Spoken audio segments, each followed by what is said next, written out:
자, 여러분 안녕하세요. 오늘은 우리가 3학년 이중기 성형 수업 2주차 인터넷 강의를 시작하겠습니다.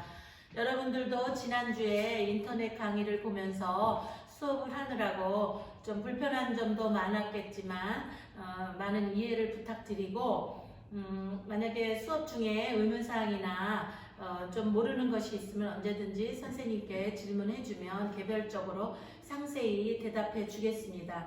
그래서 지난주에 선생님이 이중기 작업에 대한 그런 여러 가지 특징과 성형 방법에 대해서 상세히 선생님이 설명을 했고요.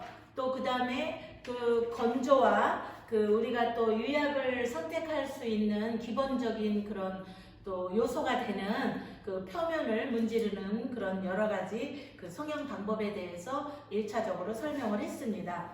그래서 오늘은 여러분들에게 직접 이중기를 직접 모델링을 우리가 만들어 보는 워크숍을 할 거예요. 그래서 다시 한번 오늘 이중기 성형 과정에 대해서 선생님이 한번 요약을 해보겠습니다.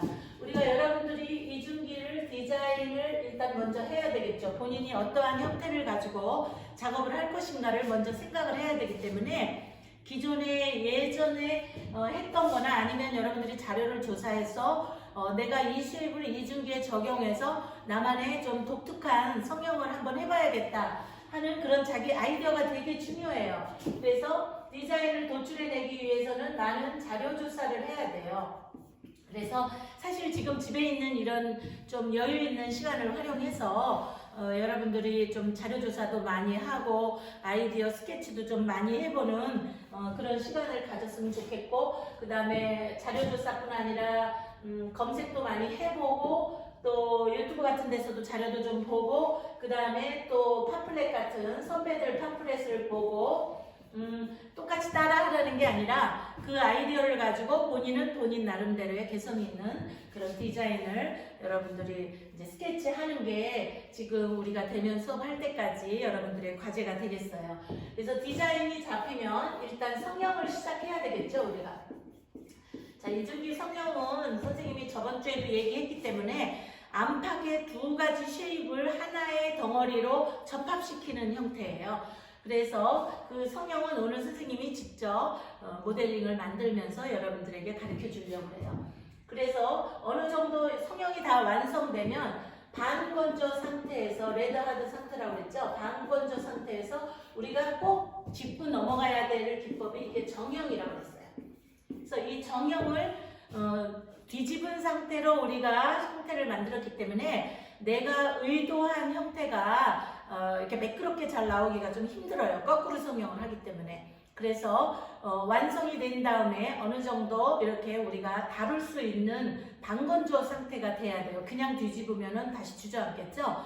그러니까 반건조 상태가 되면 뒤집어서 그 다음에 어느 정도 우리가 이제 정형을 시작하는 거예요. 정형 도구를 이용해서. 그래서 내가 원했던 형태대로 깔끔하게 정형을 다 하면 그 다음에 우리는 다른 데서 좀 볼 수 없었던 이 문지르는 요 과정을 꼭 거쳐줘야 돼요. 그래서 요거는 저번 주에도 선생님이 얘기했지만 표면을 깔끔하게 정형해서 문질러 주는 거에 또 우리가 연관적인 게 뭐가 있다고 했죠? 여러분들이 있으면 선생님 분명히 질문을 했을 텐데 이거는 우리의 그 시유와 굉장한 밀접한 관계가 있어요. 그래서 조합토는 거친 샤머토를 섞어서 만든 점토기 때문에 입자가 거칠어서 우리가 유약을 선택해서 시유했을 때 본인이 유약 두께를 잘못 측정하거나 철을 발랐을 때 어느 정도 철 바른 후에 다른 유약을 입혔을 때 그 철의 농도를 그냥 문질러주지 않은 상태에는 많이 빨아먹어요. 그래서 그 위에 100m를 내가 어느 정도 다 입혀줬다 이렇게 생각을 해도 소송 결과를 봤을 때는 굉장히 어둡고 검게 나오는 경우가 많아요. 그래서 당황하는 학생들이 많거든요. 그거는 우리가 유약을 완전하게 유면을 형성할 수 있는 표면을 좀 만들어줘야 돼요. 그래서 표면을 매끄럽게 문질러서 그 위에 유약이 잘 안착이 돼가지고 유면을 원하는 색상이 그대로 나올 수 있는 그런 유면을 나중에 색깔을 재색을 발색시킬 수 있도록 문질러 주는 거고, 또 일부는 그냥 거친 상태로 정리만 해주는 거예요. 정형만 해줘서 살짝 다져주는 거. 그냥 절대로 그냥 하진 않아요. 표면을 한번 다져주면 이렇게 문지르는 부분과 거친 부분이 대비되면 똑같은 유약을 발라도 서로 느낌이 다르게 나와요. 그래서 거친 부분은 이렇게 매끄러운 부분보다 조금 더 느낌이 거칠고 철을 빨아들인 그 색깔이 더 짙기 때문에 더 브라운으로 나오고, 매끄러운 부분은 철을 많이 닦아내고 그 대신 흰 백매트 같은 걸 많이 유약을 두껍게 뿌려주면은 아주 화이트한 색깔로 나오고, 그래서 똑같은 백매트를 뿌려도 표면의 그런 텍스처에 따라서, 표면의 느낌에 따라서, 문지른 부분과 안 문지른 부분의 차이에 따라서 같은 유약도 두 가지 톤으로 나올 수 있다는 거. 그래서 우리는 꼭 이 문지르는 과정을 거쳐야 돼요. 그 다음에 선생님이 저번 주에 또 강조한 게 있을 거예요. 이제 다 완성을 했어요. 그럼 어떻게 하는, 어느 부분이 제일 중요하다고 했나? 선생님이 아마 건조를 굉장히 강조했을 거예요.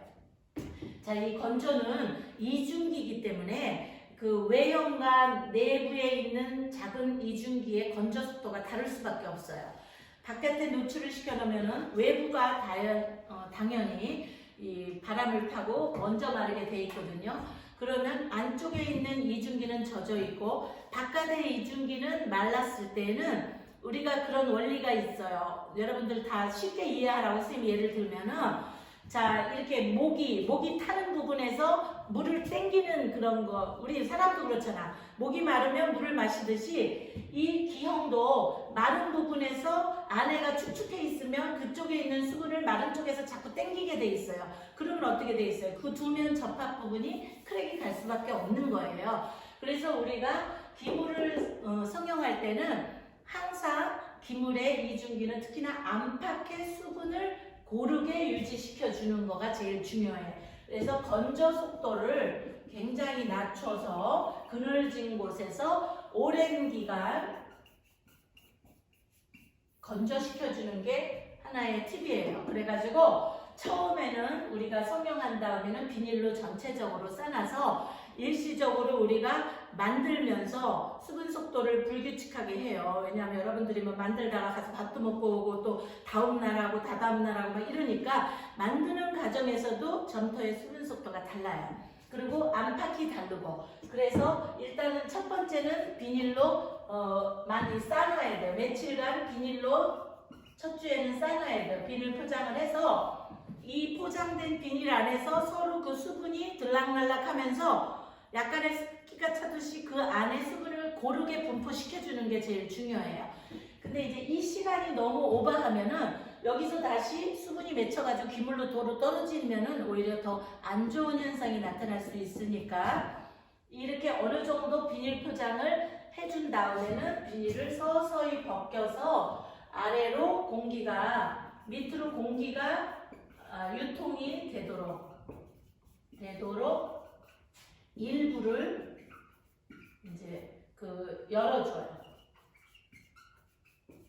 자, 이거는 만약에 삼족이나 이런 굽을 단 거는 이제 밀봉을 해서 균일한 속도로 안에 수분을 일단 맞춰준 다음에는 우리가 장시간 보관을 할 때에는 아래에 굽이 달린 부분은 그 밑으로 공기가 들어가니까 전체적으로는 비닐을 덮어놓지만 아래까지 완전 밀봉은 하지 말고 어느 정도 공기가 들어갈 수 있도록 숨구멍을 열어주고 포장을 해놓는 거예요. 그렇게 해서 장시간 우리가 건조를 거치고 나면은 그때서 이제 우리가 1차 소성하고 그 다음에 시유하고 그 다음에 2차 소성하고 그 다음에 완성하게 되는 거예요.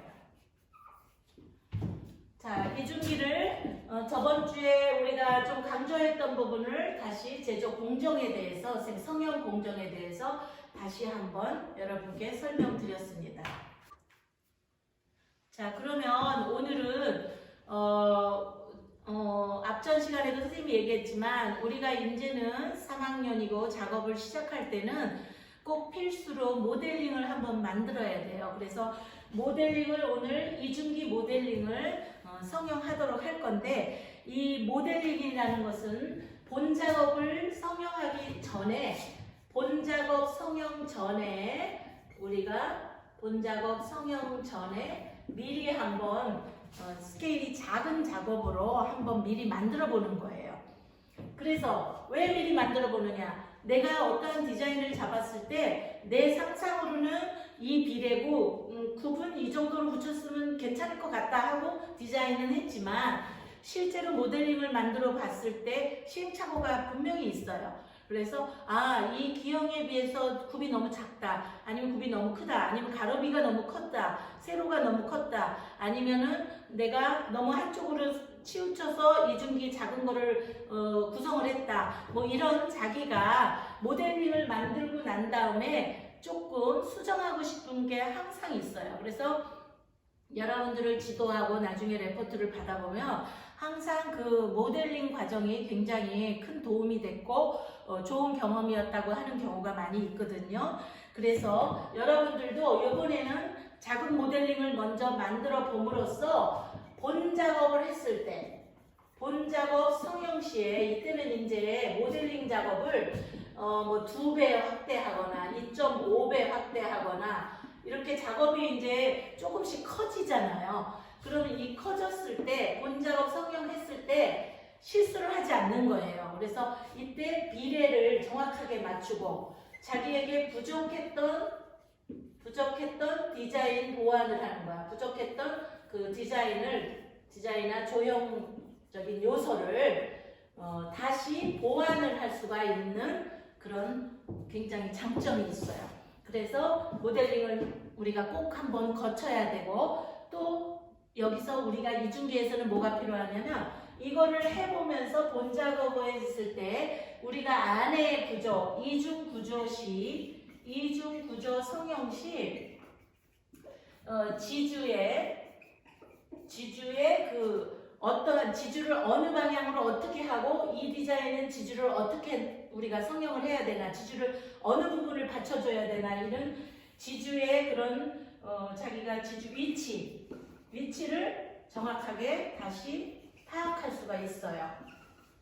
그냥 막연하게 하는 것보다 우리가 그래서 모델링을 한번 해보면 본 작업에서는 실수가 없이 자기가 완성도 있는 작업을 해낼 수가 있기 때문에, 우리가 조형 작업에서 필수로 작업을 시작하기 전에는 작게 그 모델링을 한번 해보는 훈련을 이제 하는 게 굉장히 중요하기 때문에 오늘 모델링을 한번 하도록 하겠습니다. 그래서 오늘은 이제 판을 여러분들이 밀어서 그 어느 정도 판 두께로, 어느 정도 코일 두께로, 이건 뭐 1학년 초부터 여러분들이 다 배웠겠지만, 우리는 또 이중기고 그 모델링이나 본 작업의 그 스케일에 따라서 판 두께나 코일 두께도 조금씩 다르게 하는 게 좋아요. 왜냐하면 판 두께랑 기벽 두께랑 이런 게 모든 게 같이 가져야 수분도 고르게 유지가 되기 때문에, 어느 한 부분은 두껍게 하고 어느 한 부분은 너무 얇게 한다든지 이러면 안 되기 때문에, 선생님이 우리가 모델링 할 때에는 보통 판 두께를 0.8에서 선생님이 1.5까지를 보통 전체적인 이 도판 두께로 우리가 정해서 사용을 하는데, 대부분 1cm 정도가 적당해요, 모델링에서는. 그리고 본 작업을 할 때는 선생님은 좀 두껍게 하는 편, 아주 두껍진 않지만 얇은 것보다는 약간 두꺼운 기벽으로 성형을 많이 하거든요. 1.2에서 1.5cm까지 본 작업은. 자, 왜 이렇게 하느냐 하면은, 우리가 성형을 다 한 다음에 무슨 작업을 거친다고 그랬어요?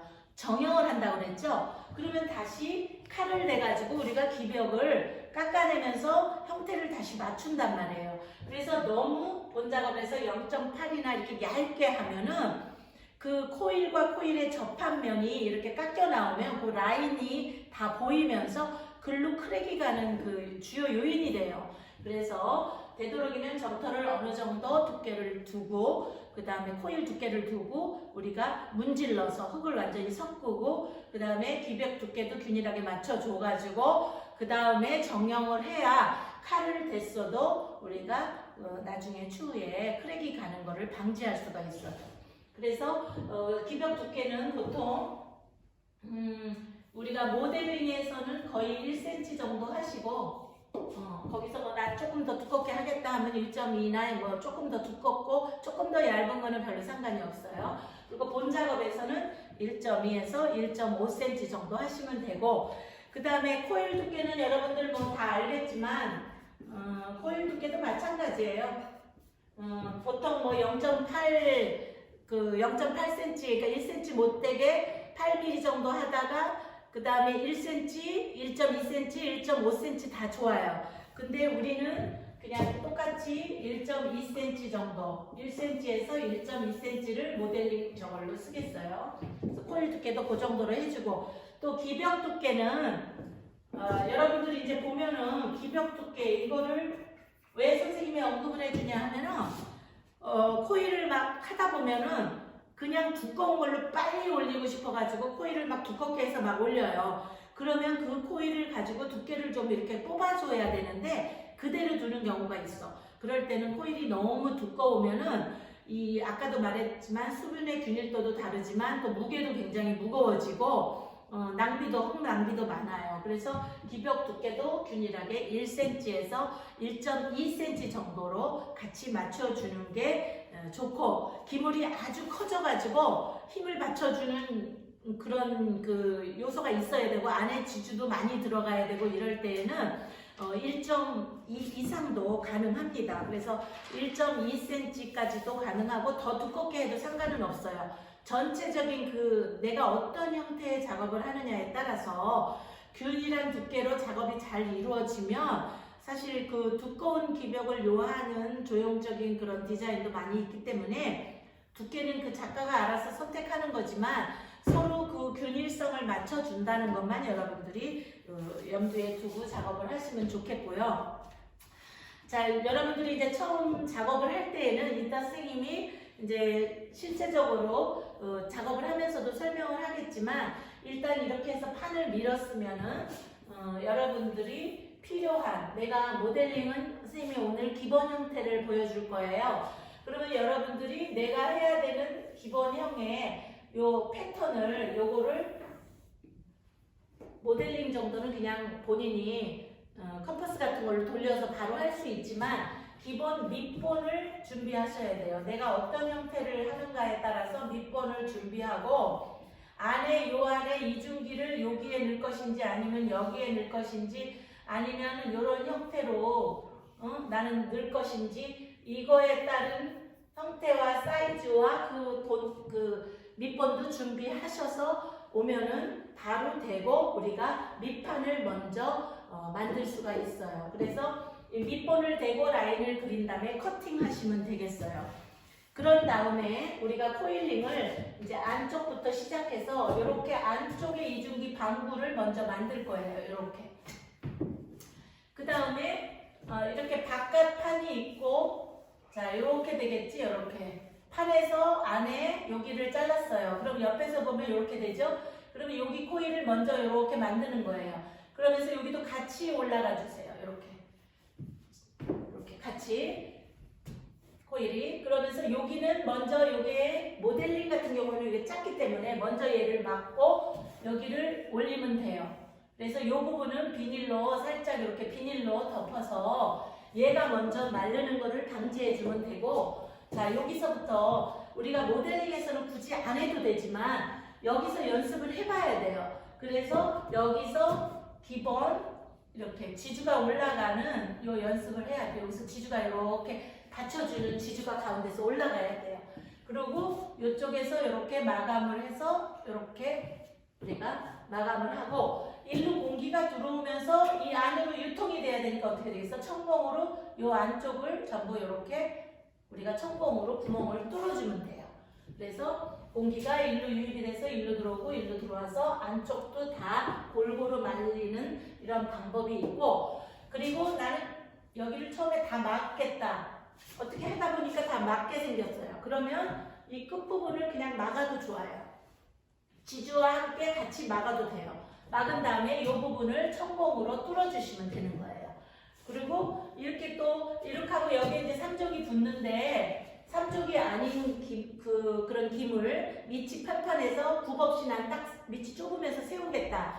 그런 부분은 요쯤에서 또 판을 작게 만들어서 고기를 딱 붙인 다음에 숨구멍을 다시 천공으로 뚫어주면 되겠어요. 그래서 이런 과정으로 우리가 오늘 이제 그 모델링 작업을 아마 시작하게 될 거예요.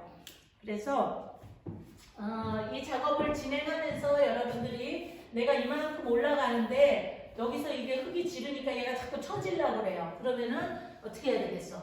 요 부분이 한꺼번에 작업을 오늘 끝내버리려면은 여기가 처지지 않도록 신문지 같은 거를 이용해서 신문지로 이렇게 구겨가지고 힘을 줘서 받쳐가지고 유지를 시키면서 계속 작업을 해도 돼요. 이렇게 작은 것들은.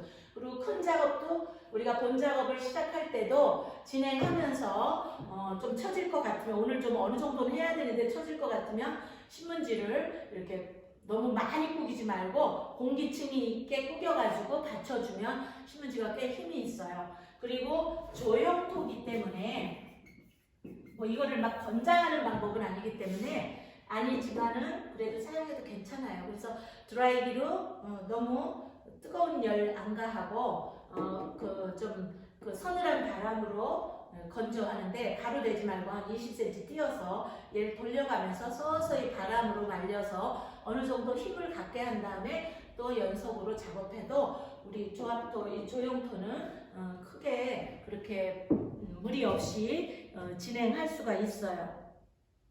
그래서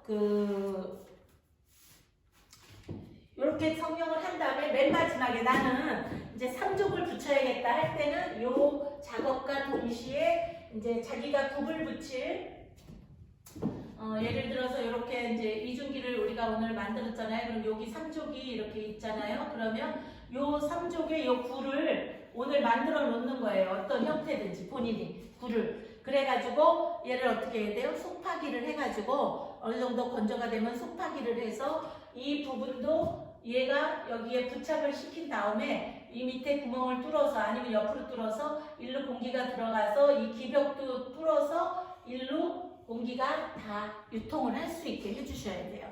어떤 사람들은 이 기물을 만들어 놓고 삼족을 붙이면서 이 면에는 아무 구멍을 안 뚫고 속만 파가지고 그냥 세 개를 붙였어요. 그럼 어떻게 돼? 그 안에는 공기가 어떻게 돼? 숨 쉴 수가 없잖아. 그러면 목 졸르는 거나 마찬가지에 숨을 못 쉬게. 그러면 소송 중에 얘가 터져서 폭발을 해가지고 다른 사람 작업까지 망치는 경우가 많이 있으니까 우리는 이 이중구조에서 제일 중요한 거는 어디에 뭘 부착을 하든 공기가 유입되면 다 자유롭게 이렇게 통할 수 있는 구조로 만들어야 돼. 그러니까 어느 한 면이 꽉 막힌 면이 하나라도 공간이 있으면 안 돼요. 소송에서는 그거는 폭발을 하게 돼 있어. 그래서 여러분들이 그거를 잘 염두에 두고 성형을 하면 크게 무리가 없겠어요. 그래서 여기 3조까지 붙인 다음에 이제 방건조가 되면 뒤집어서 자 우리가 또 중요한 게 하나 뭐냐면 거꾸로 성형을 하다 보니까 요 윗부분 메꾸기 바로 전에 숨이 안에 들어가요 안 들어가요? 안 들어가죠? 그러니까 그 부분은 문지를 수가 없다고 코일을. 그래서 얘를 메꾼 다음에 얘는 맨 나중에 뒤집어서 이중기 요 안쪽은 우리가 다시 손으로 코일을 덧대가지고 그 부분을 정리하는 과정으로 우리가 하고 있어요. 그래서 그 과정까지 이제 우리가 한 다음에 정형으로 들어가기 때문에 오늘 여러분들과 기본적으로 이중기 성형하는 방법과 어떤 식으로 우리가 거꾸로 성형을 시작하느냐 요거는 기본형을 할 거니까 여러분들은 자기 디자인은 이제 지금 집에서 디자인 조사하는 동안에 좀 재밌는 형태로 응용을 해줬으면 좋겠어요. 그러면 성형까지, 정형은 아니고 성형까지의 이중기에 대해서 선생님이 이론으로 설명을 했고 지금부터는 선생님이 이제 실기로 직접 시범을 보이면서 한번 만들어 볼 테니까 여러분들이 지금 실기는 사실상 대면 수업을 하면서 쌤하고 서로 얘기하고 질문하고 하면서 재밌게 성형을 해야 되는데 지금 어쩔 수 없이 그런 상황이 못 되니까 조금 불편하더라도 선생님이 하는 거를 잘 보고 2번 이상 반복해서 보고 우리가 내 디자인이 잡힌 다음에 학교에 대면 수업을 할 때에는 별 불편함 없이 바로 작업이 진행될 수 있도록 여러분들이 조금 세심하게 오늘 작업을 봐줬으면 좋겠습니다. 그러면 지금부터는 우리가 직접 이중기 모델링을 만들어 보도록 하겠습니다.